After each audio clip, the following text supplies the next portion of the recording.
All right, we have two hearings tonight with the Cambridge School of Weston. The first hearing is for a special permit for earth movement under the earth movement bylaw, and the second hearing is for amendments to the site plan. So if we could try and limit the earth movement presentation to, say, 10 minutes or so, do you think that might be doable? Can I switch them around? Switch them around? Yeah, and the amendments to the site plans would be very minimal. Okay, so that's fine with us. So start with the amendments, if we can do that in 10 minutes, and the special permit we can do in the remaining 20 minutes or so. Yep. Okay. Okay, again, I'm Jerry Burt from Stanmar, representing Cambridge School of Weston. And as you said, we had several amendments to the site plans. Just as we finalized the design and coordinated the design, we made some adjustments to tweak the plan. A couple of those is outlined in the submittal that was provided. We added 2 pedestrian scale light fixtures and reduced 2 of the taller light fixtures to 1, just to get a better distribution of lighting in front of the building. We added extended a piece of sidewalk to the existing upper pool, just to provide a more convenient access to that pool. The existing pool filter room for that upper pool that's remaining is a pretty dreadful looking building, so we decided that we would take down that shed and replace it with a better looking shed. I think that was in your, that's the upper picture is the existing shed. Where is that existing shed? That's right in the same location. Oh, same location. So we're just replacing it with actually a smaller shed. This gets replaced with that? That's right. Okay. And that's just sort of a That's representation, existing. a representative of what we would, a prefab shed that we would use. Is that going to have an outside light fixture at all? That's a good question. I don't think we've discussed that. It's not going to be needing to be accessed at night. It will have we have pedestrian scale light fixtures right along that path that will probably give that enough light that we wouldn't need a light fixture on that building. Okay. As we just finalized this layout, we did finalize the curb cuts for the handicap access, and that required some refinement of the grading along that roadway. Basically, we have a full curb drop at the main entrance of the building, so we just made some minor adjustments to the grading at that entry. And on the landscaping, previously we had mostly sweet fern throughout this whole area, pretty monolithic, and the landscape architect chose to add some purple love grass and some red sweetgrass in that mix, so very minor changes. And that's really the bulk of the changes. On the civil plans, the design stayed the same. All we did, we added 2 drawings because we took the site utility plan, which was condensed on one sheet at a smaller scale, and split it up into 2 sheets just so the details were enlarged. So instead of having that 1 sheet, we've added these 2 enlarged sheets just to give some more detail. So that's really all the changes to the site plans that we had. I don't know. And then we had 2 conditions that were conditions to our COA. And do you want us to do that as part of this piece hearing, just to show that we're submitting the information to satisfy those conditions? One was Sure. the phasing plan, Okay. and the other one was ledge, so we can make the ledge part of the earth movement piece, and however you want to do that. Let's do the phasing plan in this one, in the ledge, and the earth movement one. I'll jump to the phasing plan. The phasing plan basically just outlines the logistics of the site. The main building site will be, surrounding the building area off the main driveway. And that's where we'll have staging area for material processing, any stockpiling of material. We're stockpiling some landscape stones, our trailer placement. And again, this will be surrounded by 6-foot chain link fencing. And this is the area that we predict that will have some blasting requirements due to based on the geotechnical report. Outside of that main building area, we have a utility corridor that encompasses that existing driveway. Again, we'll have the erosion control all around that limit of work area. We will have a couple of passages onto the fields because this erosion control will be up there basically for the duration of the job. There's a couple of access points which will be left open and closed when we're doing work in those areas in front of the access to I think different our parking intent areas. was to not put up all of the fencing along the road until such time as we were doing work in the road. So that, right, that we'd have the limit of work with the silted, all the erosion controls in place along the whole limit of work, but that to have this enclosed and not have this necessarily fenced for the entire time, because that is an access point for the school. We likely will do that pretty early in the job. The sequencing of the work is basically going to start with our mass excavation for the building.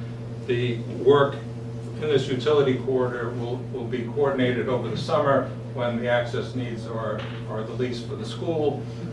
There's quite a bit of work in there, and it will involve taking up the road and replacing the road. So we're trying to condense that work to be done through the summer. So starting in April, it won't be long before we need to put up that erosion control anyway. So we'll coordinate that, again with Concom and make sure they're comfortable with the sequencing of that. Are you planning to put down the binder course? Yes. Until the building is finished? Yes. And then back out of the site with the final Yes. asphalt course? Yes. Okay, so the roadway is active under construction in 2 periods. Very beginning of the project, very end of the project. And in the time in between, it's just there with the binder course down. That's right. Is that Through what the you're planning? summer, we'll get these utilities in, we'll bind, put the binder on the road, and basically, we'll do all our slope protection and clean up the surfaces, but then we'll come back and put that finished course at the end of the job. And some of that will be dependent on coordination, like Engrid may not let us do the gas line until second summer, if we're, we have to. But that's our preference, is to get all the utility work done this summer. Can you just show me where the new building goes? It's basically, you see these borings, it's basically in this, Okay, yeah. this fencing, this is the septic system, and this fencing is roughly set back 25 feet from the building perimeter. So I'll jump back to the earth movement. No, No, they're 2 separate hearings. Okay, so you want to? Yeah. What were Dave's comments on the? Dave's comments was that he was fine with the minor changes to the site plan. They're pretty de minimis in terms of the stormwater drainage. The fire department has requested that the gates, the 6-foot gates, the 6-foot high fencing have gates so that the fire apparatus can get in. So he's requesting about 12 feet, 10 to 12 feet. Yeah, they'll be probably 20 feet wide. Okay, okay. The DPW director asked that utilities be kept separately in the trenches, which I think was shown on the original plans, but just to confirm that 10-foot separation preferable, 5-foot separation minimum. We did go over the gas Yeah. and water separation. And I think the hydrant already shows a blow off so that they can go and maintain that as needed. And they're fine with the phasing plan for the water line. Do we have any comments on the landscape? Well, we haven't gotten there yet. So I think in terms of utilities, everything's fine. And I did review with the fire chief the access way and access to the building, and he's fine with that. Okay, you want to go back to the landscape plan? Yeah, if you could, that would be great. Can I assume you're okay with the proposed changes in the Yes. landscaping? Okay. My only question here has to do with the demarcation of the limit of work on the roadway. Are you gonna keep the erosion controls up until you finish the final paving coat? Yeah.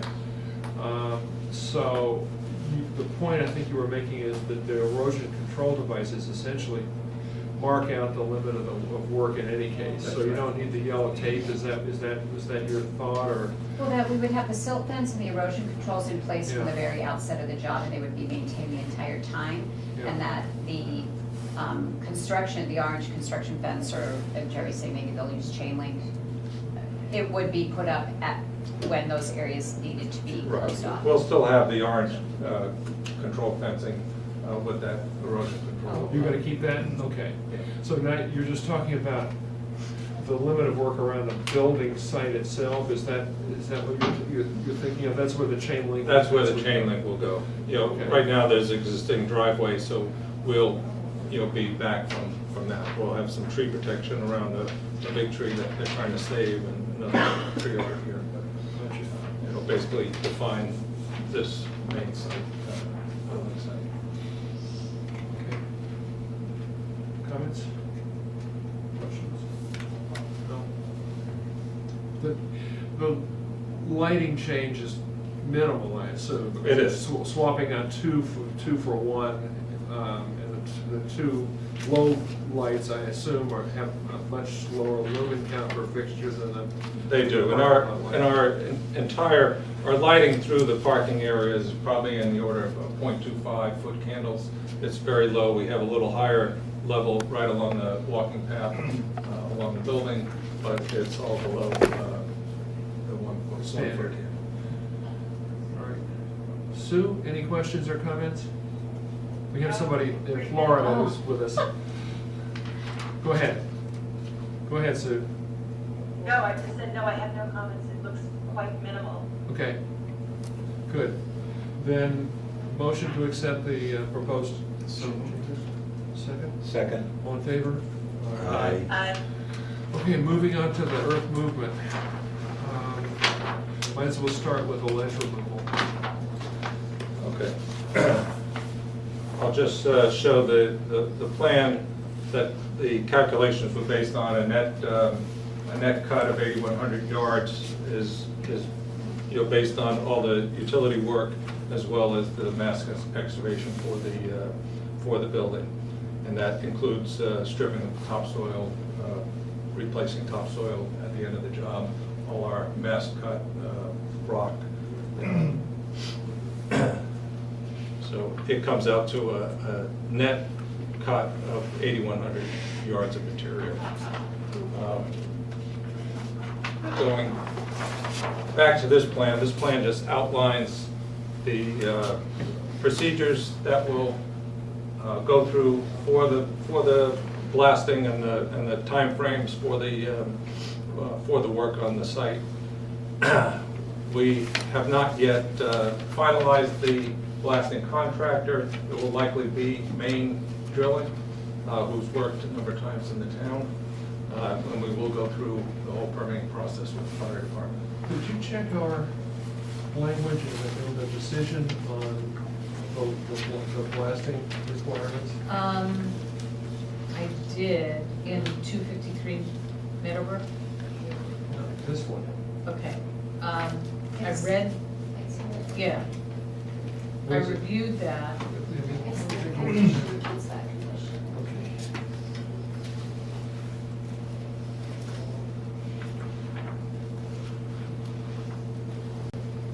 Oh, this is your submission. I'm looking for our decision. But that like italics where it says condition A3 is copied and pasted from your decision, just that paragraph. That's the condition that relates to the blasting.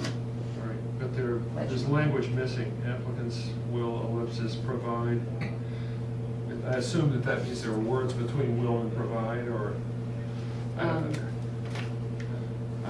Yeah, I don't have the whole decision.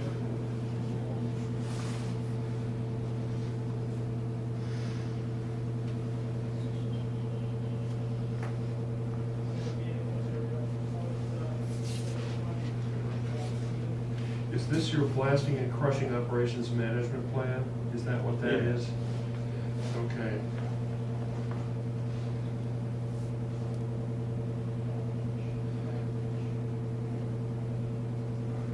All right, do you have a blasting schedule yet? We don't have a schedule because we haven't, broken ground yet, but we anticipate from the time we break ground, there'll probably be 4 to 5 weeks after we break ground, and there'll be a duration of 4 to 5 weeks for the blasting operation. Are there, okay, and by abutters, I assume that, what do you assume, who do you assume the abutters would be? I put this together just to kind of show the distance from the blasting zone to abutters and all around the site.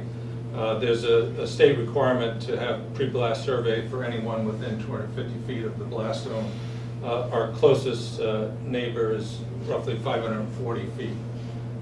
Talking with Julie, they would agree to send notification to the Lexington Lexington Street Association. Street Association, which basically would include all these abutters. About 1,000 feet, it looks like. Right, notifying them of the schedule for blasting. Okay.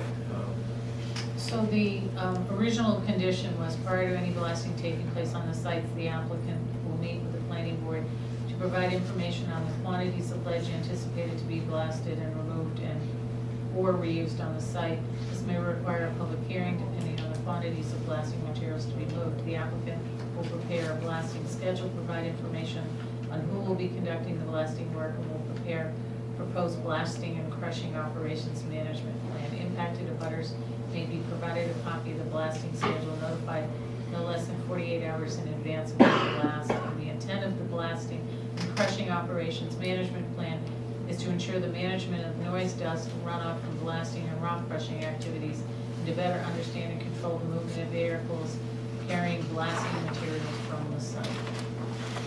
I will say that there are several other decisions that were granted that had stronger language in terms of distance. Unfortunately, when I was drafting this decision, I didn't realize that, and this is what was approved. The several other prior blasting decisions indicate a 400-foot distance For For the, pre-blast. for or pre-blast. survey. No And- one falls within 400, Right. so. Right. go back to the radius. Here There's it's nobody moving within. 540. So they're notifying people as far out as 1,000 feet, actually more than that. We will, I think we value our relationship with Lexington Street Association, so we'll probably even be going further out than 1,000.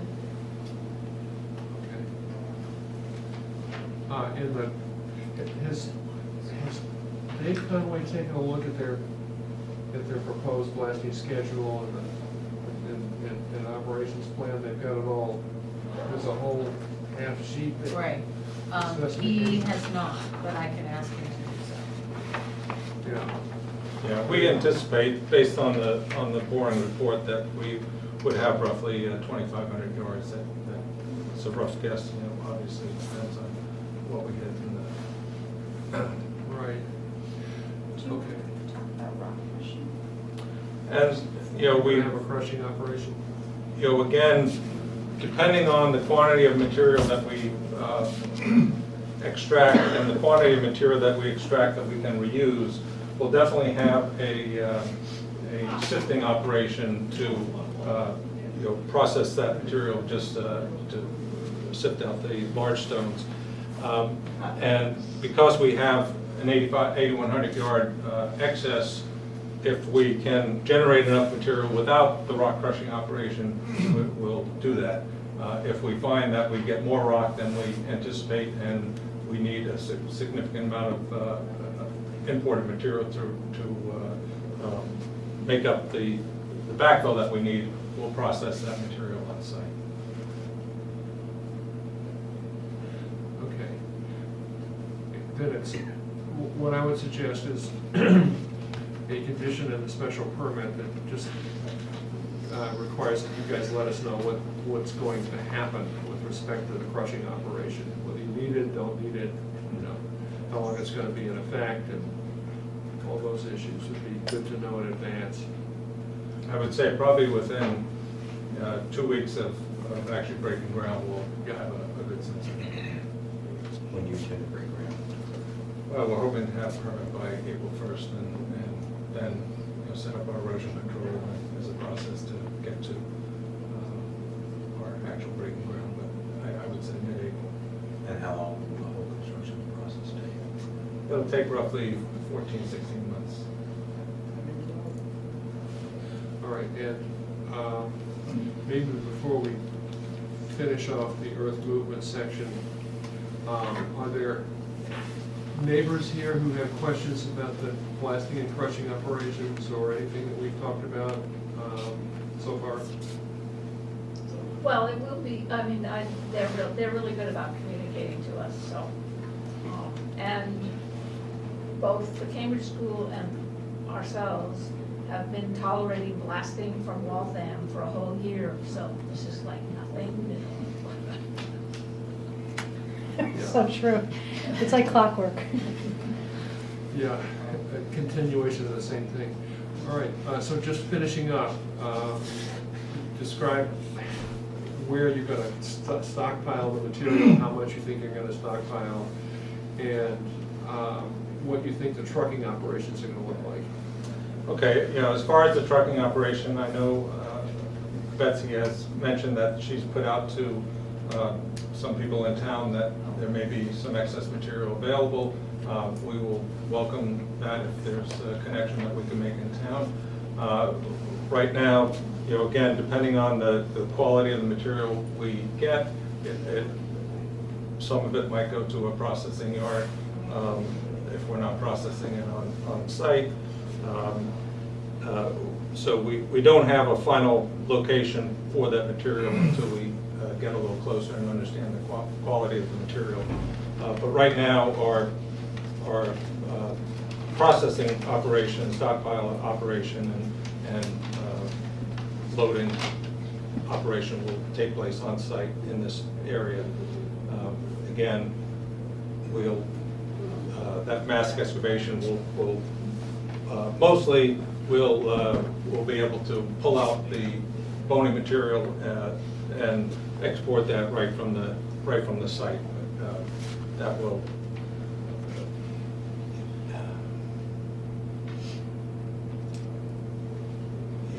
probably I think we have. I have to go back to that sheet to see the quantities of material. Just in the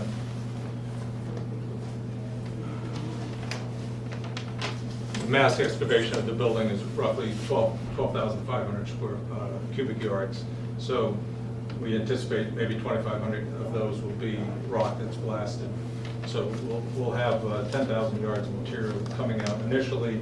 Probably half of that will be stored on site for backfill, being processed, at least screened, and the rest of it will be taken directly off-site, the bony material. What size trucks do you think you're going to be using? There'll probably be 30-yard trucks, trailer trucks. 30-yard trucks, so you're talking about, you said, it sounds like you're thinking about hauling off a certain amount of material and then probably having to haul some material in. So the net difference is 8,000 cubic yards, but you may be taking as much as 10,000 off and bringing some back in. Again, depending on how much we process on site, whether we process on site. You know, if we need more than 1,500 to 2,000 yards of material, we'll process it on site and not have that export import. But if we find out we have enough good material in that excavation that we can satisfy our backfill requirements, we'll be exporting most of the bony material and all the ledge. Right, okay, so just try to, so we're talking about, you're using 30-yard trucks, but they're just rounding off. You're talking about roughly 300 vehicle trips, 300 to 400 vehicle trips, over a period of how long? 4 to 5 months, I would say.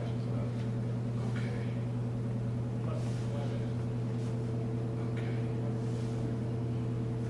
You know, maybe concentrated in certain times during that period. So that's, the daily impact is gonna be, the maximum daily impact would be maybe 20 truckloads? Yeah, 20 or 30 truckloads. Okay. I don't know, that doesn't seem like a tremendous amount to me, but what do you guys think? Does that raise any red flags? It seems like a huge amount to me, but I know it's a big building, so. It's huge to you too, but It does? Yeah. I thought you said you'd only be taking 2,500 off. No, the net cut is 8,100 yards. That's the net that we have excess material. Okay. Right. The 2,500 yards is what we anticipate for the Ledge. blasting, the ledge that we have to blast. And so I was trying to figure out what, if they Yeah. brought any in, you know, what the total volume would be, and I was figuring maybe 9,000 cubic yards total, 5 months, 300 trucks a month. 20 to 30 trucks a day. Maximum, if taper off at the end.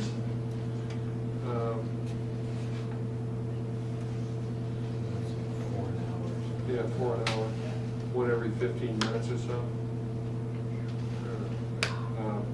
What's the route the trucks will take? Again, right now, it's uncertain what the route will be until we determine the place where the material is best suited to go.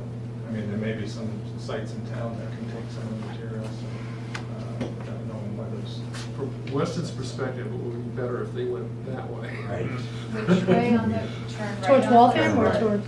Towards Turn Waltham. right, Yeah. up Yeah. towards, Yeah. Just saying, otherwise you're getting To 117. to 117 and it's just it could be a nightmare. Again, that's something that we'll have a better handle on when we come back to discuss our findings. Do you actually have the capability of stockpiling a fair quantity on site? It looks like a fairly tight site that way. It sounded to me like you might have to ship it out and then back in order for it to work. Well, the material for the backfill of the building will definitely keep on site. And, you know, because the only operation that's going to be happening during that time period is really foundation. So the foundations go in, the backfill goes around the building, and it's used up. The topsoil might be the only thing that we have to judge whether we have room, because that's basically there from the beginning of the job to the end of the job. So that may have to be hauled off and brought back in. That how much feedback will it?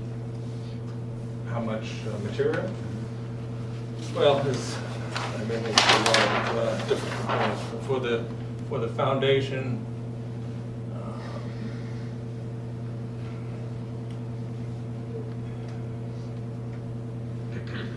we're looking at roughly 4,500 yards just around the foundation. Yeah.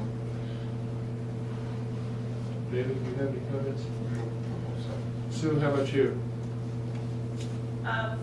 Just a little confused because I know you're planning on taking a fair amount of material off. I can understand why you might have to take the topsoil off and store that somewhere else and bring it back in because you do have a confined site there. But then you said you might have to bring other material in, so I'm just confused that you might have to bring a lot of the blasting leftovers, whatever they're called, out, and then you might have to bring other stuff back in, but is it similar material or is it different material? Well, Why don't you there's- use it on site. Yeah. You know, again, depending on the quality of material that we have and the processing, whether we set up a processing operation, there's a requirement for the type and quality of stone used in the infiltration system, that if we're processing and we can process that stone, we'll have it on site.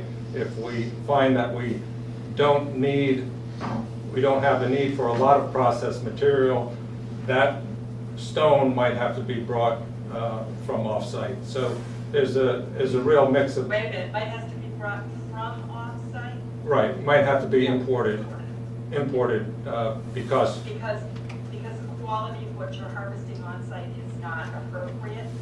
Well, if we don't have the quality, the need for a quantity of material to be processed on site, if the material we excavate is suitable for backfilling, to the extent that we need backfilling, and we find out we only need 1,000 yards of additional material to be processed, we probably would choose not to set up a rock crushing operation for 1,000 yards, and we'd have to import that 1,000 yards? that 1,000 yards that we need. Okay. So you're saying that import, what you would have to import would be a very small amount, like 1,000 yards, as opposed to this really significant amount that you have to truck off. And I am concerned, I used to live on Lexington Street, I used to live at 137, so I'm concerned about just the size of the road and the number of really big trucks going back and forth for 4 or 5 months. Hauling stuff off, and then to have, it would be sort of like salt in the wound after you've done all this hauling off, to then have to haul stuff back in Right. that was almost the same.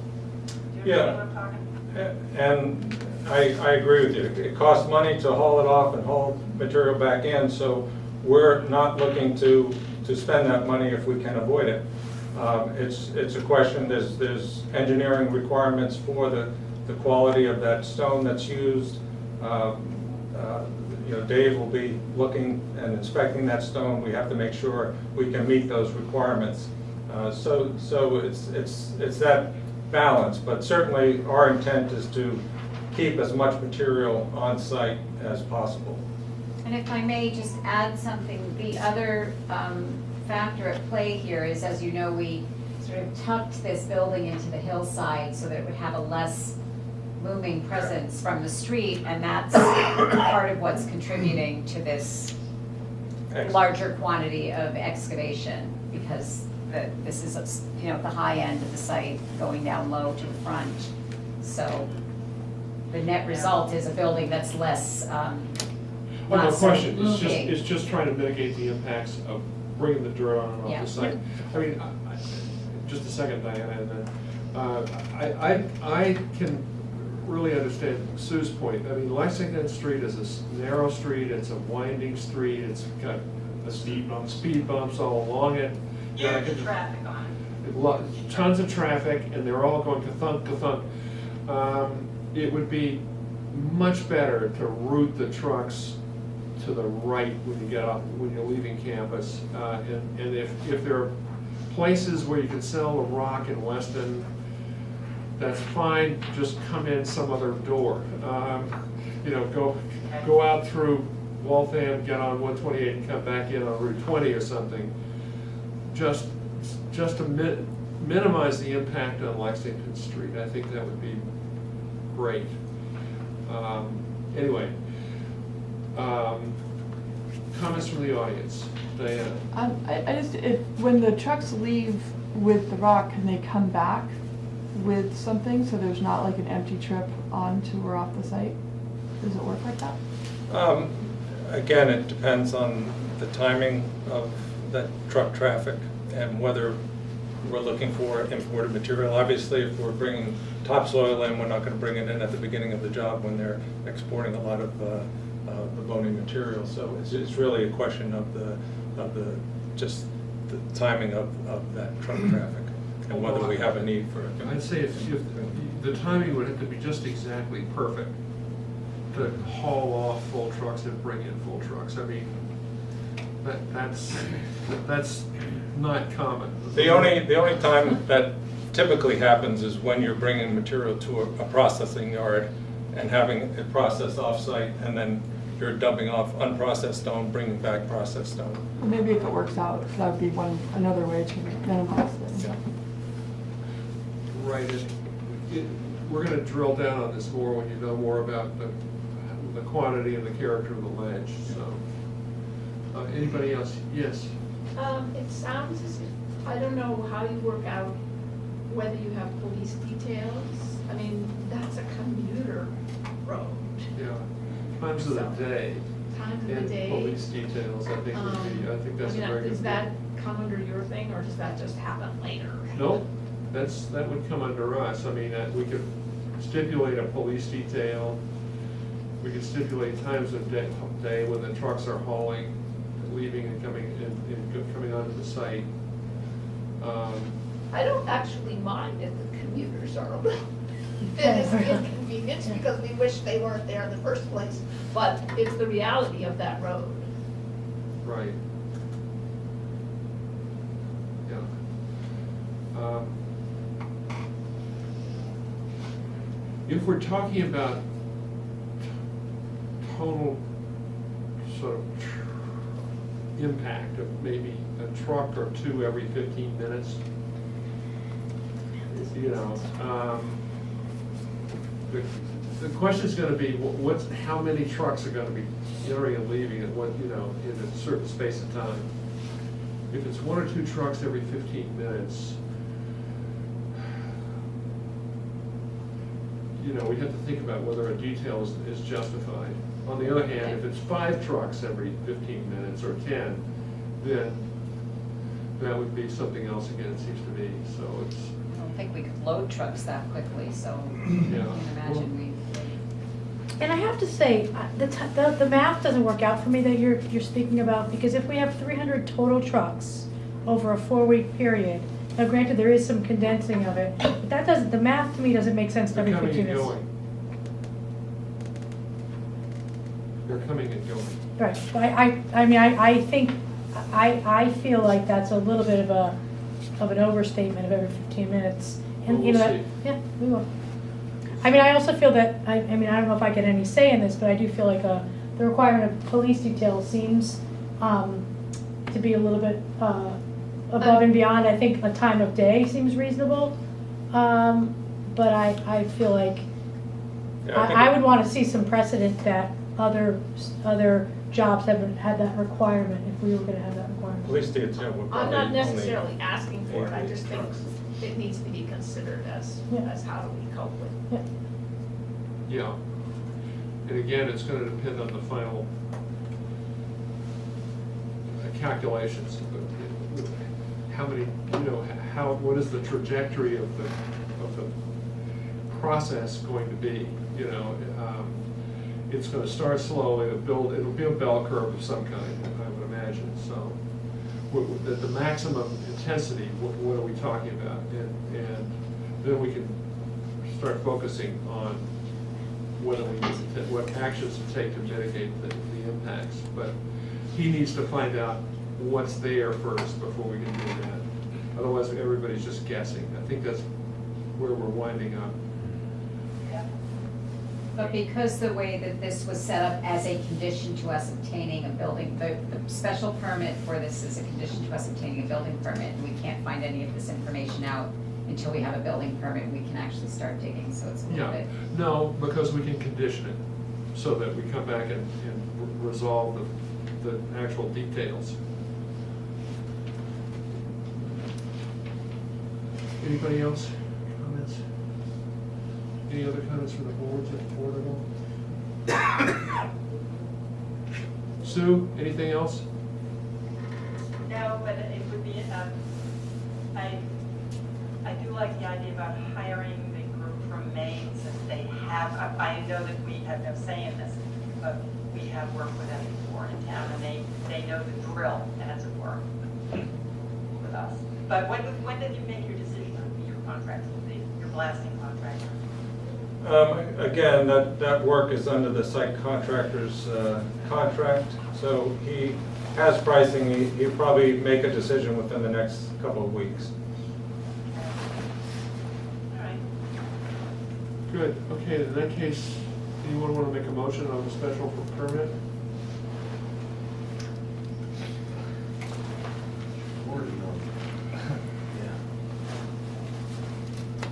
So the special permit is the earth movement. Earth movement, yeah. Right. So the question is the condition, and the condition is based on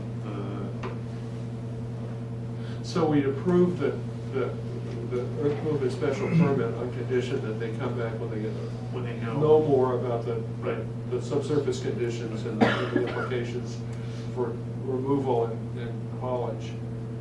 And last year. Yeah, and blasting. So moved. Second. Good, all in favor? I, Okay, now you can get your building permit. Thank you. Thank you.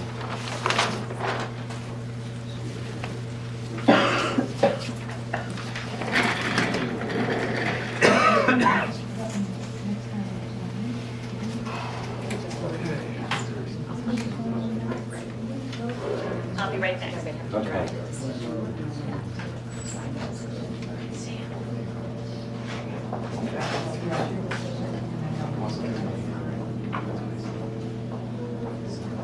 We're ready for these guys.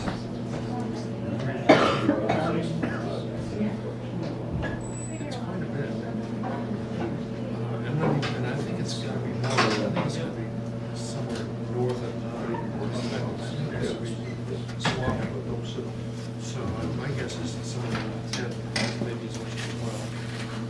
Total.